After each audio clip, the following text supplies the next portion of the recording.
His incredible abstract and high-level wordplay and intelligent observations are a huge plus. Go subscribe, yeah, subscribe. Right off the bat, I know y'all love him, but I never really got into Earl that much. I mean, he's cool on guest appearances, really dug that feature on Bo Jackson and the other shit that he did with Alchemist last year, but his solo stuff just hasn't clicked with me. I never really did a deep listen though. So I'm going to do that today. I'm really going to dig in to this new project, really listen to it thoroughly, because I know y'all be saying he's got some lyrics. So I got to check these out. Just in case he needs an introduction, I will tell you he's the former Odd Future artist who is returning with a follow-up to Feet of Clay and some rap songs, and like those projects, this is also about the length of an EP. For some reason, something that's appealing about him to some people is because his songs sound unfinished. So that's part of it, but 90s rappers would have put these last 3 projects that he's dropped into one album. We used to get albums with like 25 tracks that were 79 minutes long. I know it's a different time now, we got short attention spans, but anyway, let's get into this. Earl does us right. You can't go wrong with kicking off an album with an Alchemist beat, and I can tell this is Al. I don't even have to look at the credits. I can tell by the sound, this is definitely Alchemist. And Earl comes in right at the 8-second mark. He doesn't waste any time. And I've noticed that there's parts ad-libs, and I dig that. Some of these rappers never even get started, like that old Chappelle skit. Yeah, let that beat ride like that. That's right. Here I come. I'm gonna drop it. Y'all ready? Oh, nigga, stop the beat. I also really like his wordplay here. It's subtle but effective, and that's what I'd say about the wordplay throughout the album. On this, when he says he doesn't cross the picket line and get the virus, it sheds more light on the name of the album, Sick.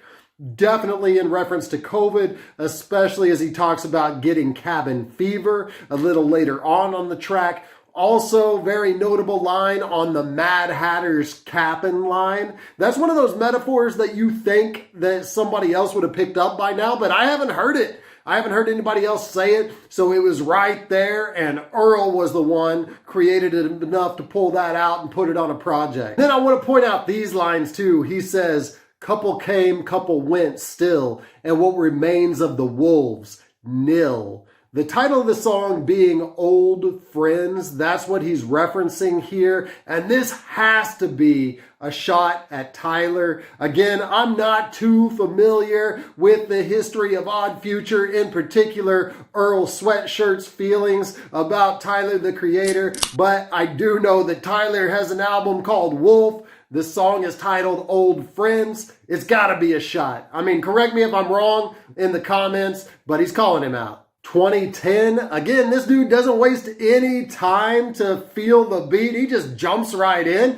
and that's the way to do it. I mean, if you're gonna have a really short project, then get as many rhymes in as possible, and Earl Sweatshirt chalks 20 minutes full of rhymes as much as he can. On this, we got very descriptive lyrics that are almost story-like, but at the same time, you gotta listen close. There's mostly humble brags on this, but in a very creative way, such as when he says, "Threw me loose change, look at what I made of it." Not just a reference to being successful by taking advantage of having very little opportunities, but also a reference to the track that he did on the Alchemist EP called Loose Change. Solid verse, good lyrics, but again, it sounds unfinished. His tone and cadence don't change for the chorus, which is not a chorus really, but a refrain at the end. And he even says, "All right," at the end, like he's done, like he could say more, but that's just all he has to say at that moment. Like, all right, this is good enough. Let's move on. Sick. This is the title track, and it's produced by Navy Blue, another good MC who's an up-and-comer in his own right, and this beat is dirty. I really like the instrumental on this one.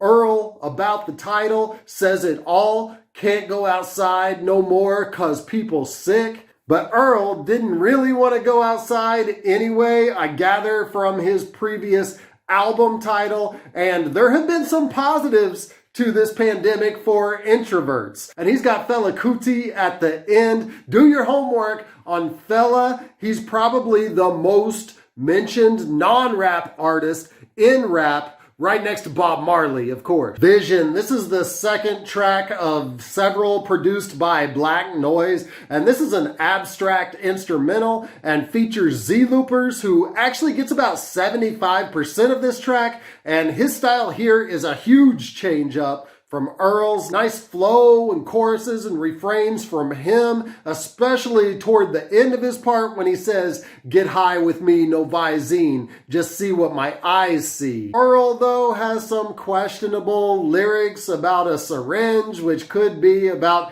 him not wanting or believing in a vaccine. That's a little problematic for me, but still, this is the most complete song and really the best track on the album so far. And I'm gonna drink to this, and I'm really excited about this one. I got this from my niece for Christmas, and I've been saving it for a special occasion like this Earl drop and Corday drop. I'm gonna review that one with this same beer. This is a Goose Island Barrel Stout, a stout beer brewed in whiskey barrels, and you can tell it's 14%, very strong.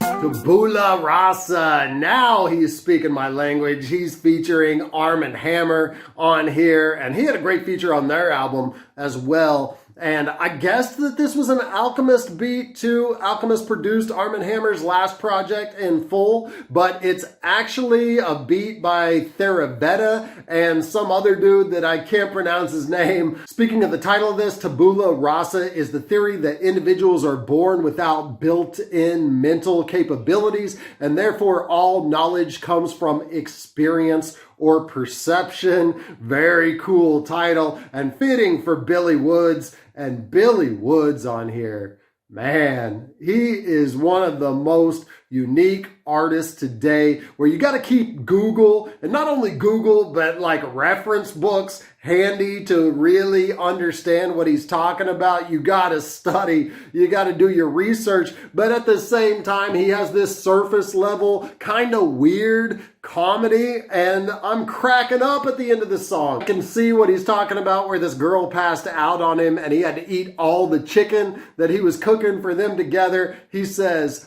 "I made chicken late night in my boxers burning up the kitchen. She passed out right when I was done fixing. I watched reruns in the dark, fingers and lips glistening." Lie, another standout track. This is pretty strong in the middle of this project. And here's the Alchemist beat that we were waiting for. Nice horns. We definitely hear Earl's lyrical ability on this, as it's all an extended metaphor based around the double entendre of lie, something used to straighten hair, especially by black people to get their hair straight, as noted by the Malcolm X excerpt at the end of the song. And of course, the word lie, also for lying. Throughout his verse, Earl seems to equate using lie with lying or not being true to yourself, but at the same time, there's religion mixed in here and his personal belief or lack thereof in God. He says,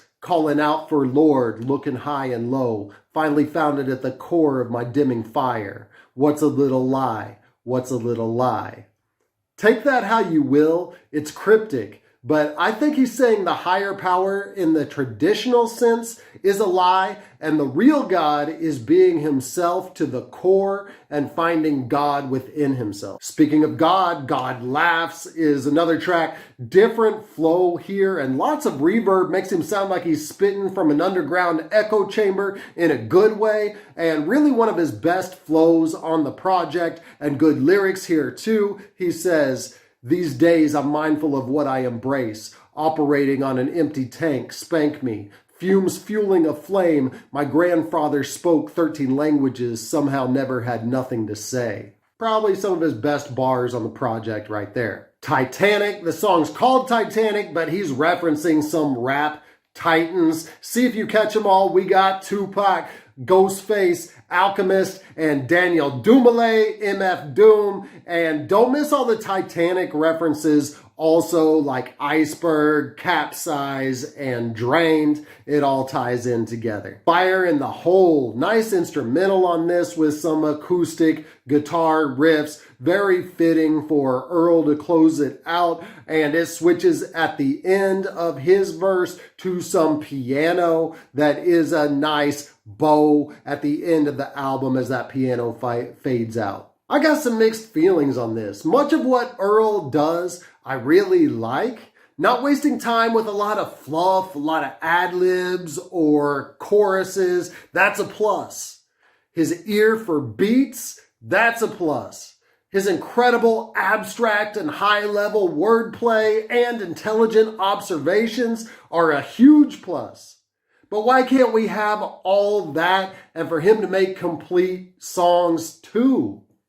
Code of the Friends Lyrics to Go Volume 3 dropped the same day as this, and that is purposely an unfinished project. The difference is that Coda actually gives us fully fleshed out songs on his albums. Lyrics to Go is a throwaway project. But for Earl, that's his main project. So I understand the appeal. I understand that he's a great lyricist. He speaks to many people. He's very relatable, but really his biggest fans are selling themselves short and they should demand more.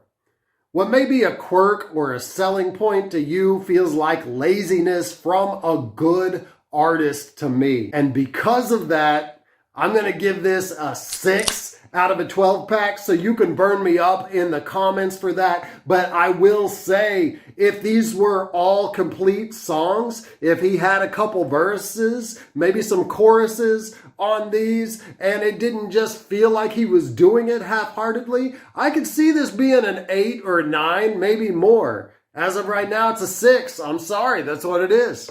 Thank you for watching my review of Earl Sweatshirt SICK. If you like this, go ahead and hit like now and hit me up in the comments. If you didn't like it, also let me know why in the comments. I drop hip-hop and hops related content consistently, so subscribe to my channel now, and until I see you next time, keep buzzing. The man says subscribe. But if he's on his channel saying that somebody's album is better than mine, unsubscribe to that motherfucker. No, your album's the best, man. There you go. Subscribe. Yeah. Subscribe.